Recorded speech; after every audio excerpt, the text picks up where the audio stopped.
Welcome to Midnight Mysteries. If you feel like listening to a horror story, you're in the right place. Please press the subscribe button to be part of this community. During my freshman year of college, I had the strangest roommate, Eddie. He seemed normal, even a bit shy, but every so often, he would become frantically obsessed with locking the nearest door. It didn't matter which door or where he was. When the urge struck, he would leap up and lock it with desperate intensity. He would scream at anyone who stood in his way, and if someone tried to stop him, he would attack them, becoming a ranting, sweaty madman. Then, as quickly as it came, the episode would pass, and he would apologize profusely, shrinking into himself, embarrassed. It was hard to hate him, but each time I came home to find myself locked out, or when he had an episode at a party, causing me to lose potential friends and romantic interests, I started to despise him a little more. Halfway through the year, after the third almost girlfriend ghosted me because of him, I put in for a dorm room transfer. That was 7 years ago. So when Eddie messaged me out of the blue on social media, saying he was in town and had run into some travel issues, I decided to give him another shot. I'd always felt a little guilty about how I'd treated him, so I drove out to his broken down car around 1 a.m. on a normal Wednesday night. When I pulled up to the edge of a high cliffside road, I saw a skinny silhouette waving at me. He was leaner than I remembered, and somewhat more in shape. As my headlights illuminated him, I noticed his face was glistening, and I laughed. That was Eddie, all right, sweating, as usual. He hefted a duffel bag and ran up to my passenger side, fiddling nervously with the door handle. "Don't pull it when I'm unlocking it," I told him. He waited a moment. I unlocked the door, and he finally managed to get it open with a nervous laugh. "Sorry, man," he said as he folded his long legs into the seat. "Thanks for picking me up," he added. "No problem at all," I shrugged. "Do you know what's wrong with it?" "Yeah, the alternator's been giving me trouble. I think the cold weather finally did it in." We drove in awkward silence until he brought up a joke from the past, and just like that, we slipped back into the memories of our first semester, hilarious misadventures and all. By the time we reached my place, I'd remembered the good things about him and was glad I decided to help him out. On the way in, I pointed to the couch. "That's probably the best spot in the apartment. I'm trying to save money these days, so the place is pretty small." "Rent these days, huh?" he asked, placing his duffel bag down and sitting carefully on the couch to evaluate its softness. "This will do fine. I can't thank you enough. I'll get out of your hair in the morning, as soon as the repair shop's open." "No problem at all, Eddie. Actually, I go by Ed now." Good for him, I thought. He had definitely grown as a person from the socially fearful outcast I remembered. "No problem at all, Ed." I went to bed that night without a single worry. It seemed like his issues had been resolved by maturity or medication, and who was I to judge someone for troubles beyond their control? I was completely wrong. Around 4 a.m., I woke up and got up to get a glass of water from the kitchen. My footsteps were almost silent, but Eddie still stirred on the couch as if something was bothering him. I stood by the fridge, glass in hand, as he whimpered, struggled, and then leaped up in a mad, terrified dash. He ran to my front door and slammed the deadbolt shut. He let out a deep breath of relief and remained there with his head down while I tried to figure out the best way to let him know I was there. Well, if he's having a fit, There's no good way to do this, I thought. Ed, I said softly. He seized up, gasped as much air as his lungs could hold, and then slowly turned around. His face was obscured in dimness, but I could tell he was sweating profusely. After a long moment, he managed to breathe again. "Oh hey, didn't see you there." "Yeah," I said, putting my glass down on the counter. "You all right, dude?" He laughed, trying to sound nonchalant, but it just came out nervous and high-strung. Same old, same old. You know how it is." I approached him, and he moved back a few steps. I touched the door. "This is a safe neighborhood. There's nothing to worry about." He nodded awkwardly, unsure if I believed his calmness. I moved my hand to the deadbolt. I wanted to make sure he wasn't going to get weird while I was asleep if I went back to bed. He made a sudden, half-hearted leap toward me, hand outstretched. "Don't." At that moment, I started to remember the times I'd seen him attack people during an episode. "There's nothing out there," I said, gripping the deadbolt to turn it back. But a very slight shadow moved somewhere in my vision. What the hell? No, it couldn't be. Reacting quickly, I put my eye to the peephole. My brain made sense of the curved panorama just in time to see a sliver of a silhouette disappear along the sidewalk to the left. Eddie moved closer, bringing the smell of his panicked sweat with him. "Did you see something?" "No," I lied. I kept staring out through the peephole, watching the quiet night in my otherwise unremarkable neighborhood. The asphalt glimmered darkly under the stars while distant lampposts cast long shadows across the grass. "Remind me again, what makes you suddenly want to lock the door?" Now that I wasn't actively trying to unlock it, he seemed slightly less manic. "I never told you because I thought you were starting to hate me, but when I was 8 years old, I had a sudden feeling that I should lock the door. I didn't, and he shivered. "Some men broke in a moment later and robbed us." I frowned at his glistening, shadowed face. "Jesus, was anyone hurt?" He nodded between audible breaths. "My mom." Another 3 breaths passed in the otherwise silent darkness. "She didn't make it." Damn. No wonder. I didn't know what else to say. Before I could elaborate, the sound of something skittering outside reached us. He turned and listened in one rapid motion, like a startled animal, and I had to admit I was none too calm either. "Where was that?" he whispered. "It sounded like it came from the back."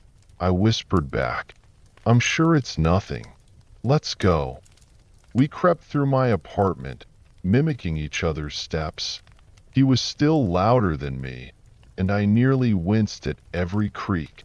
By the time we entered my bedroom and reached a rear window, my nerves were raw. The window was fitted with stops that prevented it from opening all the way, but I usually left it open for the breeze, even in the winter. We sat in total darkness in front of that thin rectangle of cool air, looking and listening for any sign of what had made the noise. Have you ever actually listened to the sounds of the city at night? What I'd gotten used to as silence was actually anything but. Soft winds stirred a rustling in the nearby bushes. A train blew a horn in the unknown distance, and a dog barked twice, briefly. An ambulance siren trailed across the horizon. Under it all, a constant low, haunting wail emanated from the nearby highway. I'd always hated that noise whenever I accidentally became aware of it, because it sounded like 1,000 ghosts screaming from very far away. But I wasn't about to tell Eddie that. It was about that time that my gaze landed upon something among the trees. When I'd first seen the closely bunched collection of white pinpoints, I'd assumed they were reflections from somewhere. Now, though, as I watched them carefully, I was nearly certain I was seeing them rotate upwards. It was as if someone was spinning a wheel of light whose narrow side was facing us. From the size and distance, the wheel must have been 2 or 3 feet in diameter. "What is that?" I whispered. Eddie's stare deepened as he found it with help from my pointing finger. "I've never seen anything like it. What could that possibly be?" I couldn't make sense of it. While I watched, it grew slightly dimmer and then slightly brighter. "It's definitely casting light around it. I think I saw some leaves above it. Is it changing?" Eddie clutched my wrist as he stared at those strange, up-wheeling lights. "Is it getting bigger?" I couldn't be sure, but how could it be getting bigger unless? Jumping up, I placed my fingers on either side of the window and brought it down swiftly and quietly. Then I turned the latch and locked it before pulling the nearby cord and sliding the blinds down. "Whatever it is, we're secure in here. We'll be fine. It's probably just some kids playing with light toys or something." He sighed and opened his mouth to speak, but a visible change came over the silhouetted contours of his head. An instant later, he leaped over and slammed my bedroom door shut. The boom echoed loudly in my ears. "What the hell are you doing?" I demanded as he locked my door. Eddie turned around and put his back to it. I could tell he was wild-eyed from the way he whispered, "Be quiet. It's in your apartment." The adrenaline spike from the slammed door made me angrier than I wanted to be. What's in my apartment?" His frantic whisper was nearly a hiss. "I don't know. I just know that we have to keep this door locked." I was fuming, but if I spoke, I would have said something I'd regret. So we stood there in the dark for a solid few minutes. I began to calm down as those minutes passed, and once I was in control again, I opened my mouth to whisper, "Hey, I'm sorry, The floor creaked outside my bedroom door. I froze. Eddie backed away from the door and faced it alongside me. It was nothing but a dark rectangle in front of us, but I stared at it for any hint of motion or change. The crazy thing was, I had no idea what I was even looking or listening for. What could possibly have been out there? Not only had we left the front door locked, there had been no sound of entry, forced or otherwise. If there was someone or something out there, how had they gotten in? Dim light began to move across the walls of my room, and I waited for the sound of a passing car, but none came. As we watched the door, brighter lights began to roll upwards around us again, as if someone was spinning some sort of lit wheel. It didn't take long for us to realize that whatever we'd seen in the distance outside was growing closer to my window beyond the blinds. Something was coming nearer, but neither of us dared to look away from my bedroom door for even an instant.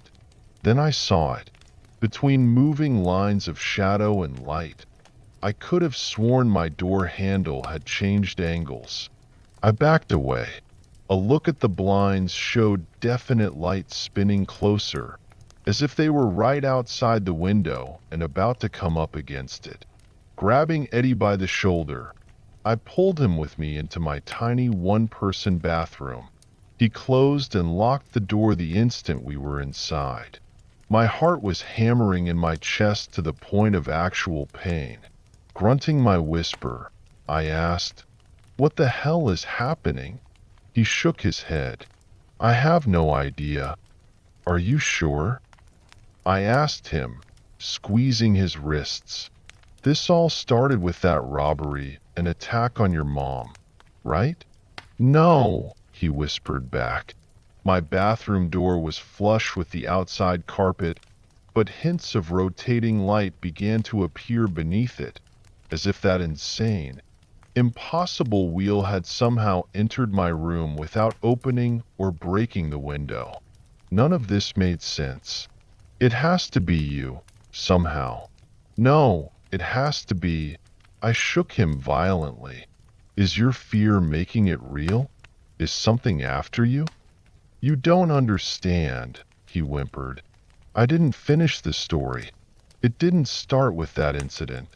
I'd been getting the urge to lock doors for years before that. The first time I didn't, that's when they came.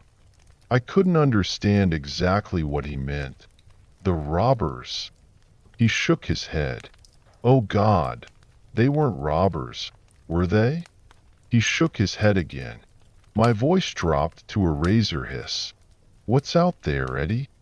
All he could say was, they want in. Something about the way he said it finally made me understand. It's not about the bathroom door, is it? I looked out through it, thinking of my bedroom door and my apartment door beyond that. It's not about the literal entrance to the room you're in. The rotating light below began intensifying as whatever was out there approached our hiding spot. His panicked grip on my hands told me I was right. Then why do you lock real doors, Eddie? I shook him until he looked at me despite his fear. Is it a metaphor? Does it make you feel better? Does it close them off somehow? Why isn't it working this time? He began to cry, sending mixed drops of tears and sweat onto my forearms. I couldn't take it anymore. I'm tired of the constant struggle, I said. The high cliffside curb where I'd picked him up flashed through my mind, clear as crystal, and the fear that had been building since that moment I saw him suddenly left me. He'd gone to that cliff for a reason, and he'd probably had second thoughts as he stood there alone in the dark.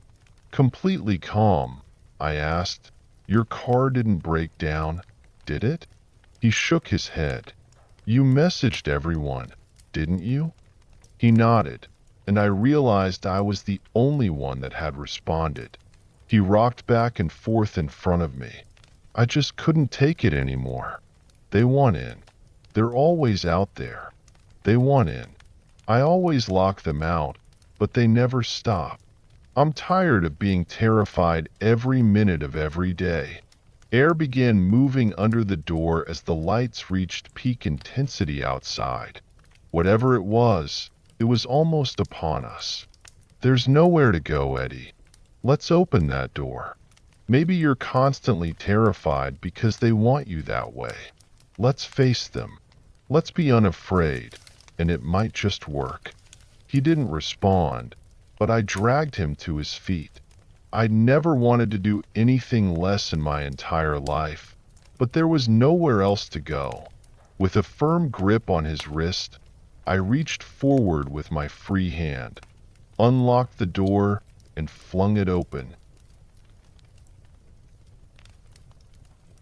I don't care if you believe me, that's not the point. But I'll tell you what I saw. The lights were eyes. They were bright enough to obscure the grotesque moving body beneath. I still can't understand how it was spinning like that. Snake-like, curves connected things in shadow. Every blazing pinpoint swung up, flashed us with images of hatred and fear and paranoia, and then continued past, moving on too fast to process. That was the thing. The images were lies. My girlfriend was cheating on me. My teachers at school had thought of me as a failure. My boss hated me and only put up with me because he hadn't found a replacement yet. But each individual lie raced past too quickly to pick apart and resist. I knew they weren't true, but they just kept coming. At the heart of this creature, I sensed a hunger for fear. I kicked a wide, grasping mouth away and jerked Eddie out with me, getting a few feet past whatever the hell that thing was. It turned toward us again as I flung the bedroom door open. I'd been right about the door handle turning. That much I knew in an instant. The madly spinning shadows and light failed to illuminate the beast that lay beyond that door. Immediately, I knew the thing behind us was just a servant to this, because this was so much worse. The only thing I truly registered was a melted face. Its misshapen gaze seized the beating heart muscles in my chest and filled me with absolute terror, as if it had the power to reach inside me and dredge out all the blackness and animal fear in the corners of my human soul. I knew these things didn't want into my apartment or my bedroom. It wasn't so simple as that. They wanted into our world, and Eddie was some sort of conduit for that nightmarish goal. He always had been. I had the knife-like sense that I needed to kill him immediately, but maybe that urge came from the emotions these creatures were giving off. As the sludge-specked horror with the melted face began a rising scream that threatened to deafen me, I did what I had to do. I grabbed the heavy lamp from my nightstand and smashed my window clean through. I threw Eddie out a moment after, and then pulled my arm from the burning grip of caustic acid to escape. I could only lay on the ground, screaming, as Eddie did the rest by dragging me away from that place. That was 3 weeks ago. The burn from the grasping hand of that sludge creature refuses to heal. The doctors at the emergency room couldn't make heads or tails of it. Something had burned the shape of a melted hand around my forearm and continued to burn as they studied it. They could find no acid, no catalyst, and no heat. Eventually, they had to release me. Of course, their lack of understanding didn't lessen the hefty medical bill any. I parted from Eddie the next day, telling him to stay strong and remain unafraid. We'd beaten the forces of hatred and paranoia personified and escaped with our lives by charging through rather than hiding. He seemed unconvinced and repeatedly said that we hadn't done anything, that I had dragged him out of there, and that without me, he didn't know if he could do it. But I have a life to live. I told him I've got to pay off that ER bill and find a new place. He understood. Or at least he said that he did. Today, I saw Eddie again. He didn't know I was there because it was just a chance encounter on a city street. He was in a bar, watching a television above and drinking a beer. I stood outside and watched him through the window for a moment, amazed at the change. He was sitting with new friends. He was confident and completely ignoring the door of the bar, instead of nervously looking at the entrances every so often. It was such a positive change that I actually went inside with a smile. But I stopped about 10 feet behind him as, over the noise of the bar, the television above, I began to hear what he was talking about. His words floated in the air with a nearly perceptible stench. Sludge dripped from the back of his sentences, burning the ears of those near his group. His new friends agreed happily and haughtily, replying noxiously in kind. A disgruntled customer nudged me as he passed. "Ignore those idiots." I turned away with misting eyes and walked out into the chill night. I hadn't saved Eddie at all. He'd found refuge not in standing up to those creatures, but by going down a path I hadn't even considered. I looked through the window of that bar one last time. The misshapen creature that had burned me with its touch grinned back from the shadowed corners behind the television. It had found the entry into our world it had craved for so long. I had unlocked the door, but it was Eddie who had let them in. Did you like it? Subscribe to the channel to stay updated on the next stories. See you soon.